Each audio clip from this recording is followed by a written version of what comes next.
All right, what is going on, everybody? How is everybody doing today? Welcome back here today to another episode of the Just Ballin' podcast. Today, we are going to be reacting to last night's Wednesday play-in tournament games between the LA Lakers and the New Orleans Pelicans. We're also going to talk about, I think, to start, the Jontay Porter news. This just came out from Woj and Shams, and Jontay Porter, the big man for the Toronto Raptors, has been banned for life in the NBA for gambling all over the place.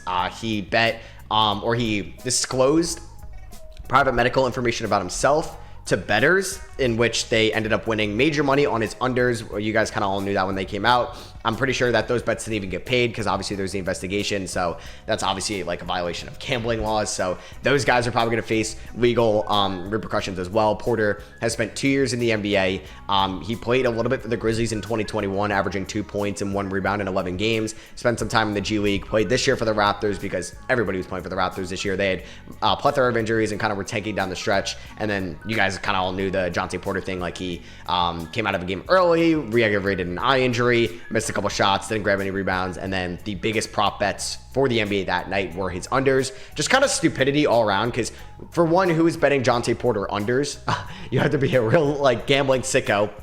And if it's going to be that much money, you know you're going to get flagged 100%. So just kind of stupidity all around from Porter, from the guys he bet with. And yeah, like Porter betting on the Raptors to lose is crazy that he did that himself. Like his bets like kind of ranged all over the place as well. Like if you really wanted to bet on your team to lose, Venmo your friend $100. He could place the bet and you can get your $120 in new winnings if they do lose. And he just decided to bet it himself, which is so stupid. So stupid. And yeah, he's going to get banned for life in the NBA. I'm glad that he got a for life bet or a for life ban, because obviously there's no room for this, and then hopefully this scares other players that maybe have even had this thought cross their mind. And obviously gambling is everywhere, and like I work with Underdog Fantasy, and I think people need to be responsible with it. I say it every time, like, please play responsibly. That's what you have to do. And some people do not. And obviously, like these guys, like Porter's not making a ton of money, but still, like you're really throwing your whole life away to make a couple $100, couple $1,000 when you're making at least NBA money. Like, why don't you just work with a sports betting platform if you really wanted to, and you could promote that and not have to take a lifetime ban from the NBA. He is the younger brother of Michael Porter Jr., and it is kind of crazy. And I think, well, with the NFL, with the MLB, with every major league sport team, gambling has become such a big thing now that it's getting legalized in almost every state in America. And I think for the fans, I mean, for all these, you have to be 21. They go through like social security checks, so it's like it's impossible to even get on it. And even if you're in a state where it's illegal, VPNs don't work. Like, they are very hard on these things. So it's not like this is super accessible to the younger audience, but I do think people need to realize like you're supposed to play responsibly and not overdo it. And obviously this is going to come back on the NBA. It's going to be a bad look for them, but I think they made the right decision giving him a lifetime ban. There should be no room for that. He joins Pete Rose. It's obviously like the infamous sports betting scandal that he had. And yeah, this was pretty major news that I feel like I wanted to talk about before I reacted to the playing tournament games. I'm also going to talk about my all NBA teams as well in this episode of the pod, so we have a jam-packed episode. And yeah, just wanted to talk about the Jontay Porter news before we got into the things. So let's talk about last night's playing tournament games. So I want to start things off with the Kings-Warriors game. This was the 9-10 matchup. I will say I suck at my predictions. I went 0-2 last night. I predicted the Lakers to lose to the Pelicans because I thought that the Lakers were going to want the Nuggets, or whatever. I thought maybe if Zion didn't get hurt, the Pelicans were going to win that one anyway. And then I thought the Warriors were at least going to go down with a fight. Even if they lost in the play-in tournament, they were going to lose in the second leg, not the first one. And they got blown out in the second half, man. Outscored 37-26 in the third, 27-18 in the fourth. They ended up losing by 24 points, 118-94. Klay Thompson, and what could have been his final game as a Golden State Warrior, 0 points, -12, 0 for 10 from the field, 0 for 6 from 3. And it's funny because I didn't even know like Twitter was doing this, but they're pretty much implementing like an AI like article system. And so many people were tweeting that Klay Thompson was like shooting bricks, basically, that they thought he was vandalizing homes with bricks in the Sacramento area. It was the funniest thing. But like Draymond at least hit some shots, but obviously just didn't look like the same defensively. I think Trey Jackson-Davis, like, wish he kind of played a little bit more, but I guess he was just, like, I guess was just out-physicaled by Domantas Sabonis. Curry, I mean, did what he could, but obviously did not do enough and turned the ball over, I think, a little bit too much. Kuminga played fine, but was inefficient and questionable shot selection. Moses Moody had a good game, though, for sure. He was definitely probably the best Warrior not named Curry in this game.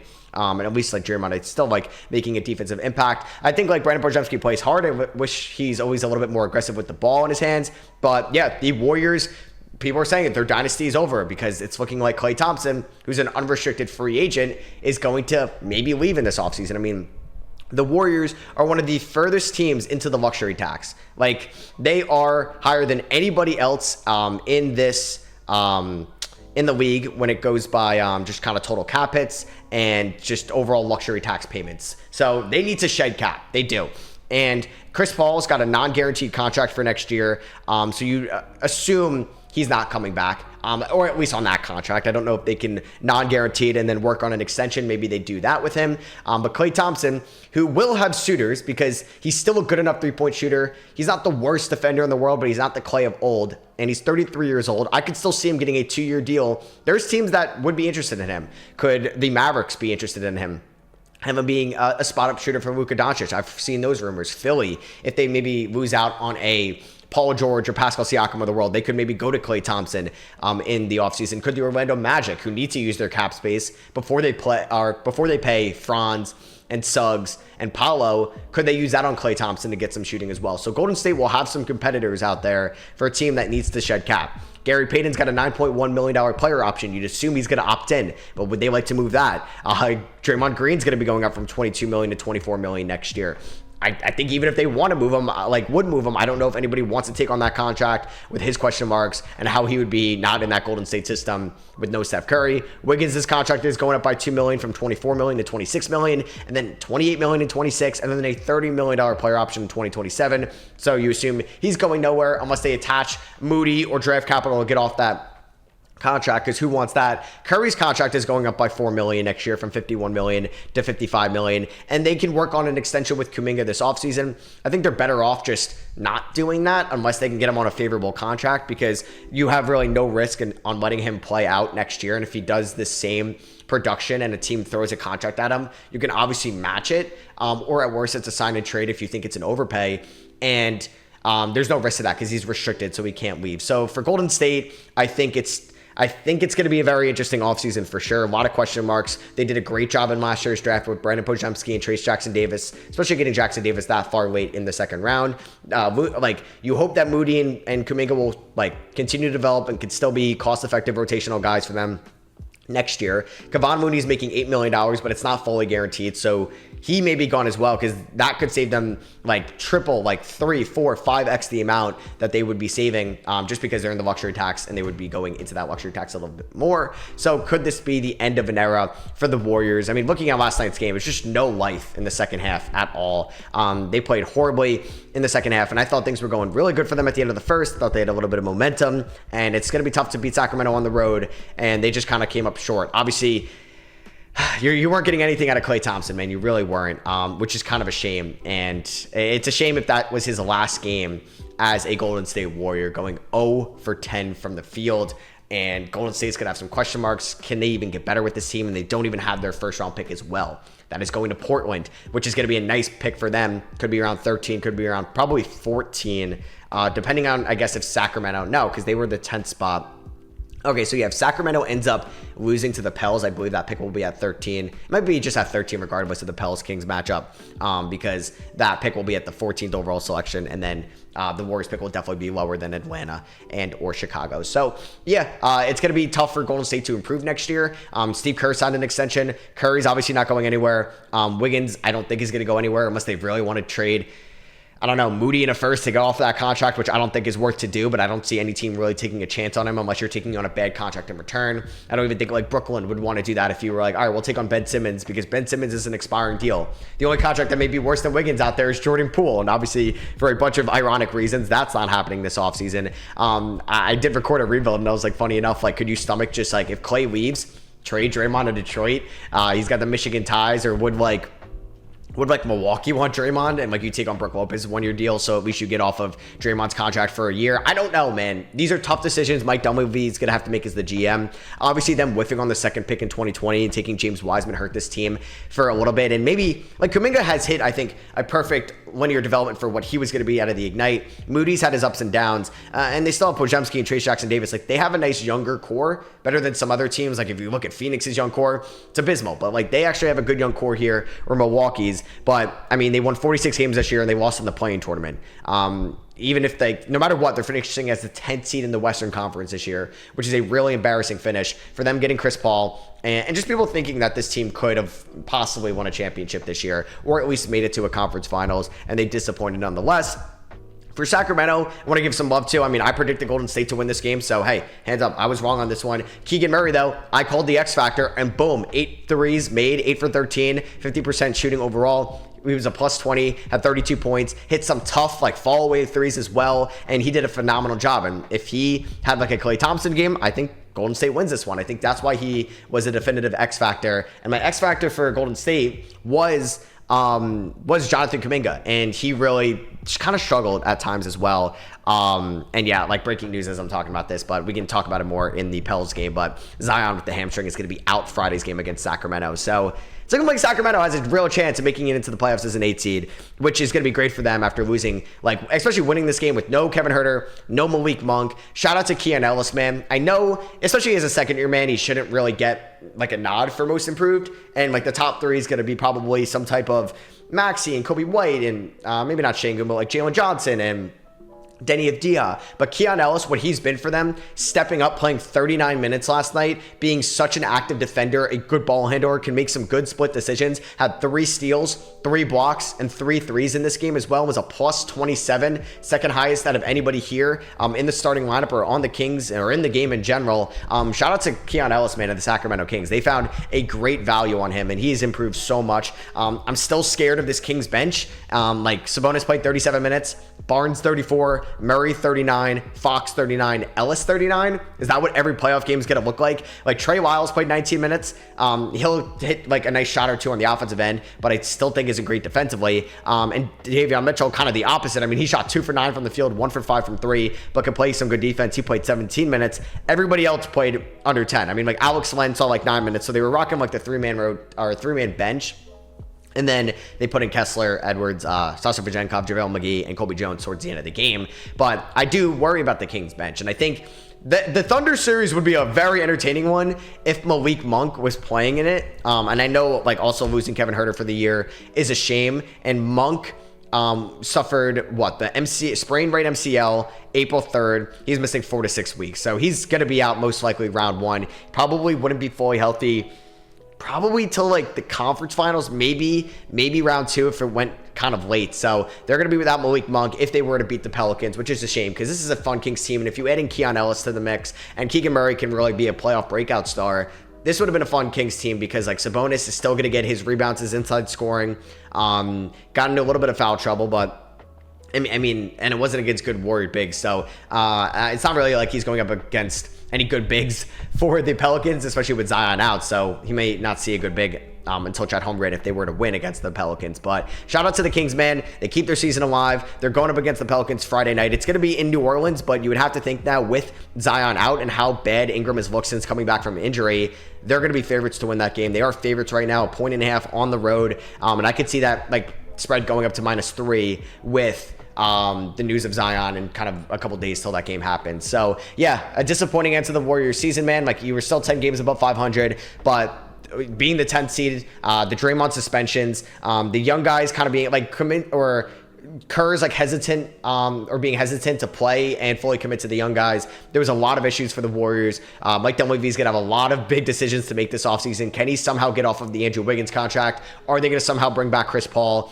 Are they going to bring back Klay Thompson? And could we see a big trade from them this offseason? All right, and then for the other game of the night, we had the New Orleans Pelicans losing to the LA Lakers 110-106. The Lakers looked really good in that second quarter, just blowing them out 34-16, having the momentum going into 1.5. And then the Pelicans played really strongly in the second half. It was tied late in the game. Zion gets the hamstring injury off a missed shot, and he leaves. He was pissed. It sucks. I think he made the shot too. He got hurt on, and he was phenomenal. He kind of carried this team offensively. Zion had 40 points. He was a +3.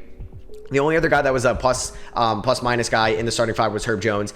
Zion had 5 assists, like point Zion. Like he was so good. 11 rebounds, 17 for 27, being efficient inside, hitting such tough layups. And it's a shame that he's going to be out, because even a fully healthy Zion against the Thunder, like amazing series. I'm sure the Thunder are kind of like a little happy with the outcome here. They avoid the Lakers, and they're going to get a banged up Kings or Pelicans team. Woj did tweet out that he'll be reevaluated again in the coming weeks. So I doubt he's healthy for Sunday's game 1. I doubt it against against the Thunder if they were to win, which is a shame. Like, it's kind of been the moral of the story for the Pelicans this year. And if they lose this playing tournament game, man, it's kind of a disappointing year. Like, if they lose against the Kings, it's kind of a disappointing season for the Pelicans. Because like Zion was fully healthy and Ingram did have his injuries, but Willie Green coached really well. McCollum played well down the stretch. Herb Jones is a top defender in this league. Trey Murphy had some big threes, but I think it just disappointment big man play from Jonas Valanciunas, and Brandon Ingram really stepping up as the true number 1 on this team,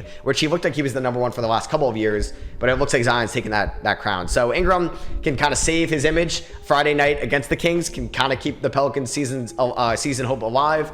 But if he has another stinker, I know he recently got hurt and it's only going to be his 3rd game back from the injury, but you're going to have to step up in these big games. For the Lakers, man, they played well. They were consistent. They have a really good 5-man lineup out there, closing lineup of AD, LeBron, Hachimura, Russell, and Reeves. Shout out to Russell, man, this year. I feel like he's been hitting his big shots. I also feel like D'Lo is talking a lot of shit, like more than he's recently had been doing. So hope it doesn't come back to bite him. He just doesn't need to have any stinkers, and then Lakers fans are going to destroy him. But I was kind of shocked the Lakers won this game. I thought the universe was going to line for them. They were to get the Thunder as the 8th seed. They end up getting the Nuggets as the 7th seed. I mean, I'm not going to predict the Lakers to win that series, but if there's a team that could beat the Nuggets in round 1, it's probably the Lakers. I think they can give the Nuggets their toughest battle. I mean, you still have LeBron playing at a high level. He wasn't phenomenal last night, but got to the line a ton, hit his free throws, hit some clutch shots down the stretch. AD, some clutch rebounds. He wasn't even on his game either. And Reeves and Hachimura and Russell were efficient, and that's what you need. I mean, like, you're going to get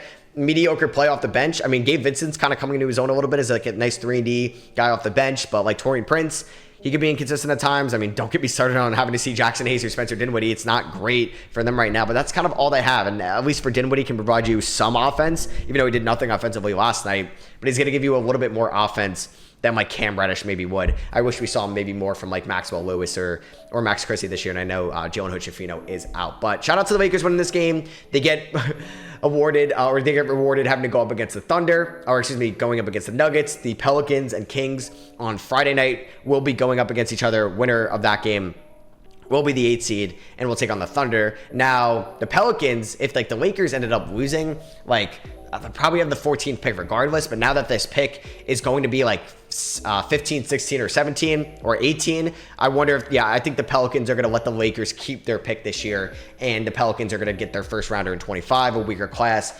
And then you hope maybe that the Lakers are in the lottery for the Pelicans next year. And I won't talk about like Pelicans offseason at all because they haven't been eliminated. We'll see what happens Friday night. Now, we do have the playing tournament games tonight between the Heat and the Sixers. Hawks and the Bulls, so we'll know who gets eliminated between the Hawks and the Bulls tonight. We'll know who's going up against the Knicks between the Heat or the Sixers. And then we'll talk about that on, so today's Wednesday's pod. I'm trying to think how I want to align this week. Maybe 4 episodes this week. I'm trying to think. Or we'll just talk a ton. We'll still do Friday and Saturday. Like, I want to talk about the Saturday teams that get eliminated as well. But the problem is for me, I'm driving to New York Saturday, and then I'm going away with my family from Sunday to Thursday. I know, my mom, great time to schedule a family vacation right at the start of the playoffs. Don't get me started on that. But yeah, I'll figure that out. We'll definitely have one more, maybe even 2 more this week.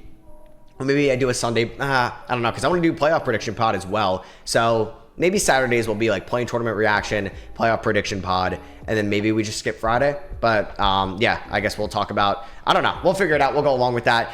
Yeah, but shout out to the Lakers winning. Shout out to the Kings winning. A lot on the line for the Pelicans or Kings on Friday night.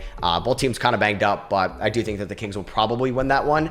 So that's going to be my prediction there. And then for tonight's playing games, I mean, I predicted Philly wins, Chicago wins, and then the Heat would beat Chicago. So let's get into my All-NBA teams from this season. All right, so let's get into the All-NBA teams. I did my All-Defensive teams a little bit ago, and the All-NBA teams are tough, like definitely, for sure. We'll start off with the first team now, which I think is it's going to be the easiest. Obviously, there's, I think, one hard decision to make, and you may be surprised by who my final spot is. So my first all-team guy, it's nice that it's positional list because then we can have, well, I mean, I think it would have worked out. Yeah, I think one center, two guards, two forwards on my All-NBA first team, so that maybe spoiled my last pick. But we're going to go with Nikola Jokic first spot, obviously. 26 points, 12.5 rebounds, 58% from the field, 36% from three, 82% from the line. Plus defense this year, the on-off metrics really favored Jokic, and he is so good when he's on the floor for the Nuggets. And when he's off the floor, man, the Nuggets are just a completely different team, which can make sense. Like the on-off numbers show how important Jokic is to this team,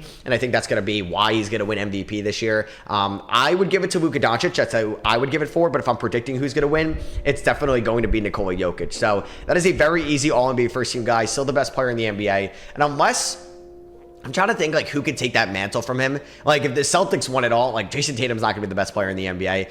Maybe if the Bucks won it all, Giannis would maybe retake that crown as the best player in the NBA. But if Jokic wins his third MVP in 4 years, it's hard to say he's not the best player in the NBA unless Embiid goes on a tear and wins it all. But yeah, I think maybe Luka has a chance if the Mavericks win it all, but I don't think so. I think Jokic is going to be the best player in the NBA this year, and even if the Nuggets don't win it all, he's going to be the best player in the league going into next year, unless I think Giannis wins it with the Bucks. So first spot, easy, Nikola Jokic. I mean, I mentioned him briefly there, but Luka Doncic, second spot, he would be my MVP. He just turned 25 years old, and he put up one of the greatest offensive seasons of all time. 34 points, 9 rebounds, 10 assists, 49% from the field, 38% from three, and he helped lead the Mavericks to the 5th seed in the Western Conference, and I think that's going to hurt him a little bit in terms of his MVP case. If they were right up there with the Nuggets, I know they're only, well, they are 6 games back of the Nuggets, so that is for something. But Luka had one of the greatest offensive seasons of all time. He did miss 12 games. He's still not great on the defensive end of the floor, kind of has some lapses there, and is obviously putting a lot of energy into his offensive game, but was the scoring leader this year, and I don't think that there's any debate that he should be on All-NBA first team, even if you don't have him winning MVP this season. And then I think another lock is Shai Gilgeous-Alexander, who will finish top 3 in MVP. He's going to get some MVP votes. He's going to get some runner-up votes. He's going to get some third place in MVP votes. I mean, Shai was phenomenal as a scorer this year. Played in 75 games, 30 points, 5.5 rebounds, 6 assists, shot 54% from the field.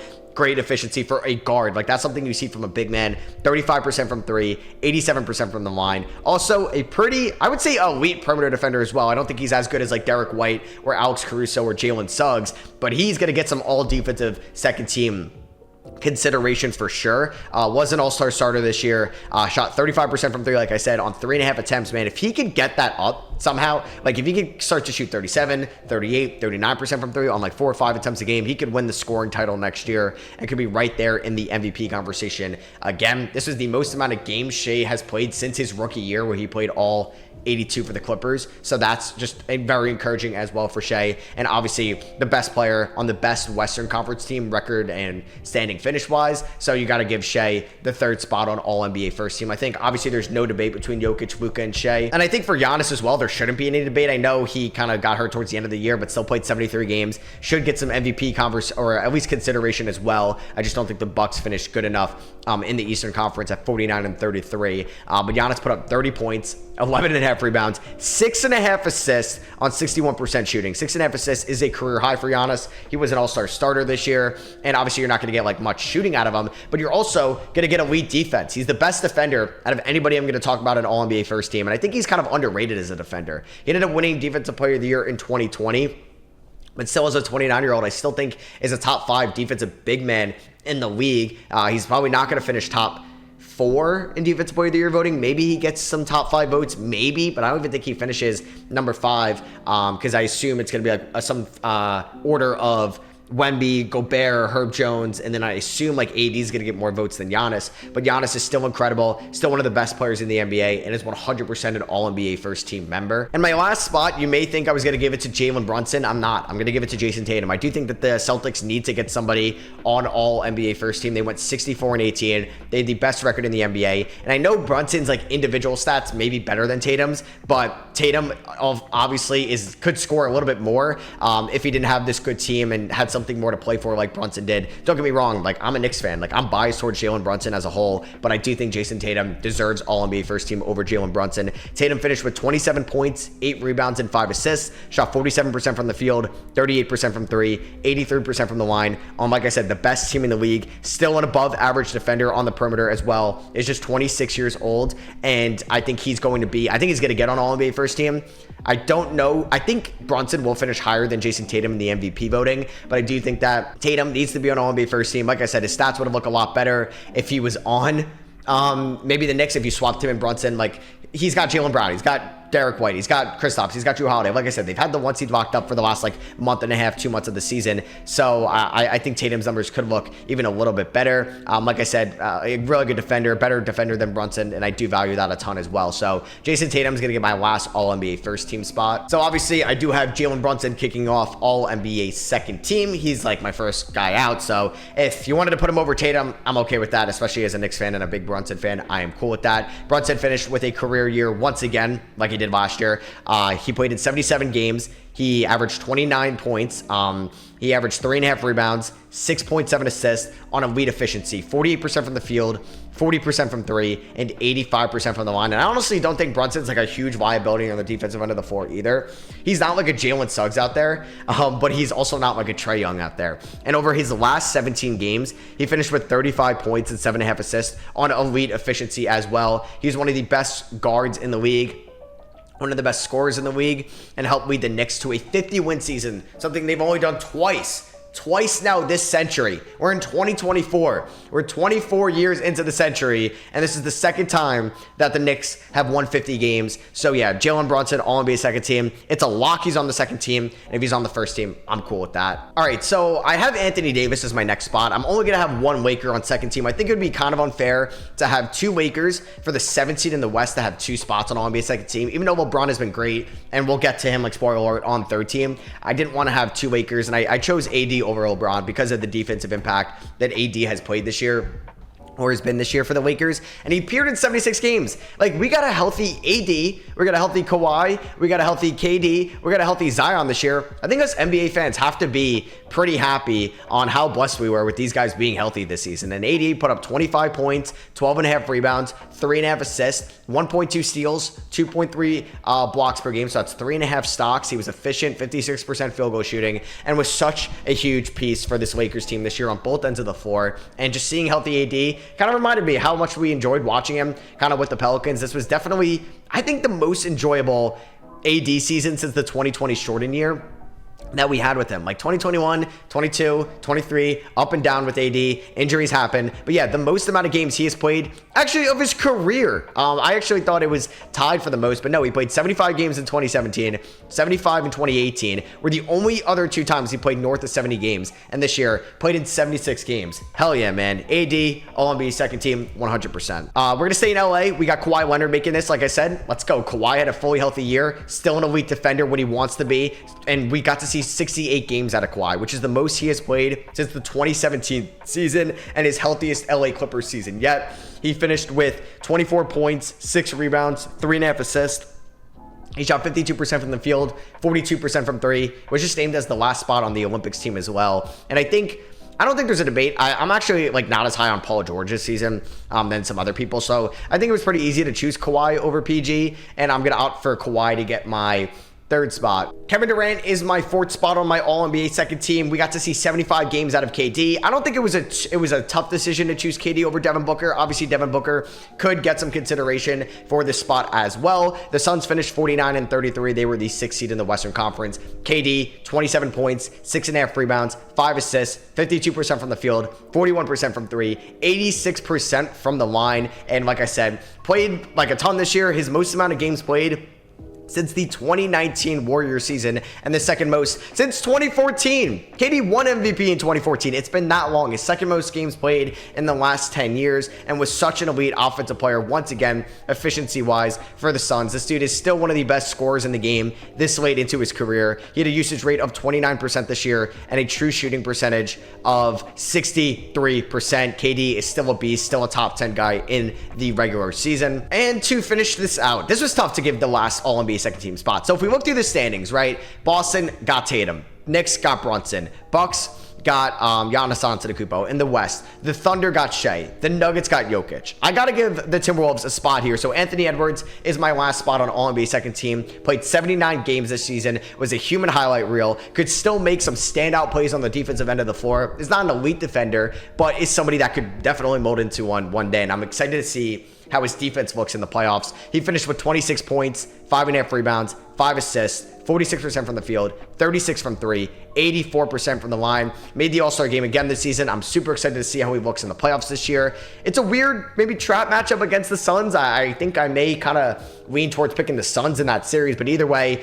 Anthony Edwards, I think, was a top 10 guy in the regular season this year, and he's going to earn the last spot on the All-NBA second team. I know they got eliminated last night, but I'm going to go with Steph Curry on my All-NBA third team. They finished 46 and 36. It's not like they were a playing tournament team like the Hawks or the Bulls, and they were under 500. No, Curry still had an elite season, played in 74 games, carried this team throughout the Draymond suspensions and multiple team injuries. He put up 26.5 points, 4.5 rebounds, 5 assists a night, shot 45% from the field, 41% from 3, and 92% from the line. Still has like the most gravity in the NBA. Teams are so focused on Curry. He has still great court vision. He knows exactly where to go in the half court. And I don't think I can make an All-NBA list and be like, these were the 15 best players from last year and not include Steph in here. So yeah, I know it's tough to pick a playing tournament team. I mean, I'm going to have a controversial take for probably my last player on All-NBA third team, but I'm going to go with Steph Curry here, my first spot on All-NBA third team. I got Devin Booker also making it here. I mean, I mentioned that he could have been on All-NBA second team, but I went with KD over Booker. KD played a little bit more games than Booker. Booker finished with 68 games, 27 points, 4.5 rebounds, 7 assists. I want to give Booker some props this year. Kind of playing a completely new position,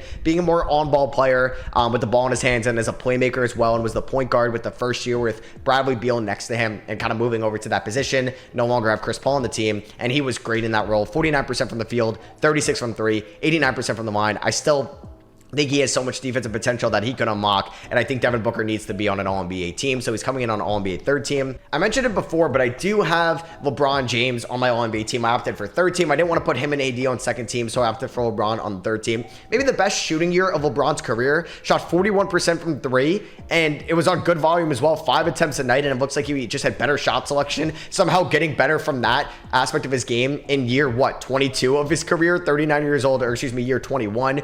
He put up 26 points, 7 rebounds, 8.5 assists, like still an elite playmaker, still an elite overall player at age 39. Which is crazy. He's going to be 40 next year. 54% from the field, 41% from 3. Still like kind of average from the line, 75%. Still lapses on the defensive end of the floor, but hopefully he turns it up a notch in the playoffs. Hopefully we get an entertaining series between him and the Nuggets. And shout out to the Lakers having 2 players on the All-NBA teams with AD on second team and LeBron on third team. I opted for Tyrese Maxey on All-NBA third team. I kind of became like, it was a debate, him or Halliburton, and I opted for Tyrese Maxey, who put up 26 points, 4 rebounds, and 6 assists. He shot 45% from the field, 37% from 3, and 86% from the line. And yeah, the Sixers weren't great without Joel Embiid, but I kind of like, I wasn't going to put Joel Embiid on here. Obviously, I couldn't because he didn't meet the 65 game threshold, but Maxey was still really good. He may win most improved player this season. He was relatively healthy for them this year, and I wanted to give him some love, and I thought he was a little bit better of a player than Halliburton if we look at the season-long numbers. Halliburton was obviously great in the first half, but struggled mightily in the second half, and that's why I'm going to kind of choose Maxey, who I think was a little bit more consistent over the 82-game season this season. And for my final spot, oh my God, so many snubs. Paul George, don't have him here. Zion, don't have him here. I mentioned Halliburton. I mentioned Donovan Mitchell. I'm going to do something I've never done before. Usually I'll put players that have made the playoffs, or at least were on an above 500 team. And now that it's positionless, I think Victor Wembanyama, yes, was a top 15 guy in the league this year as a rookie. So I don't want to like you're going to look at both ends of the floor, right?